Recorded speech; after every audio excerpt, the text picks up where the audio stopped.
प्यारे बच्चों, आज हम करेंगे 8th क्लास की हिंदी की वर्कशीट नंबर 35। तो इस वर्कशीट में हम अकबरी लोटा के बारे में पढ़ रहे हैं। तो लाला झाऊलाल को खाने पीने की कमी नहीं थी। काशी के ठठेरी बाजार में मकान था। नीचे की दुकानों से 100 रुपये एक मासी के करीब किराया उतर आता था। अच्छा खाते थे, अच्छा पहनते थे, पर 250 रुपये तो एक साथ आंख सेकने के लिए भी ना मिलते थे। इसलिए जब उनकी पत्नी ने एक दिन एकाएक 250 रुपये की मांग पेश की, तब उनका जी एक बार जोर से सनसनाया और फिर बैठ गया। तो यह दशा देखकर पत्नी ने कहा, डरिए मत, अगर आप देने में असमर्थ हैं तो मैं अपने भाई से मांग लूंगी। तो लाला झाऊलाल तिलमिला उठे और उसने रौब के साथ कहा, अजी हटो, 250 रुपये के लिए भाई से भीख मांगोगी? मुझसे ले लेना, लेकिन मुझे इसी जिंदगी में चाहिए। अजी इसी हफ्ते में ले लेना। तो सप्ताह का मतलब 7 दिन से है, यानी 7 साल। तो लाला झाऊलाल ने रौब के साथ खड़े होते हुए कहा, आज से 7वें दिन मुझसे 250 रुपये ले लेना। लेकिन जब 4 दिन ज्यों त्यों में ही बीत गए तो रुपयों का कोई प्रबंध ना हो सका। तब उन्हें चिंता होने लगी। प्रश्न अपनी इज्जत का था, अपने ही घर में अपनी साख का था।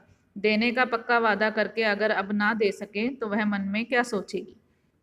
उसकी नज़रों में उसका क्या मूल्य रह जाएगा? अपनी वाहवाही की तो सैकड़ों गाथाएं सुना चुके थे, लेकिन अब जब काम पड़ा तो चारे खाने चित हो रहे हैं। तो यह पहली बार उसने मुंह खोलकर कुछ रुपयों का सवाल किया था। इस समय अगर दुम दुबा कर निकल भागते हैं तो फिर उसे क्या मुंह दिखलाएंगे? खैर, एक दिन और बीता। 5वें दिन घबरा कर उसने पंडित बिलवासी मिश्र को अपनी विपदा सुनाई। संयोग कुछ ऐसा बिगड़ा था कि बिलवासी जी भी उस समय बिल्कुल खुक थे। उन्होंने कहा, मेरे पास तो है नहीं, पर कहीं से मांग जांच कर लाने की कोशिश करूंगा। अगर मिल गया तो कल शाम को तुमसे मकान पर मिलूंगा। वही शाम आज थी, हफ्ते का अंतिम दिन। कल 250 रुपये या तो गिन देना है या सारी हेकड़ी से हाथ धोना है।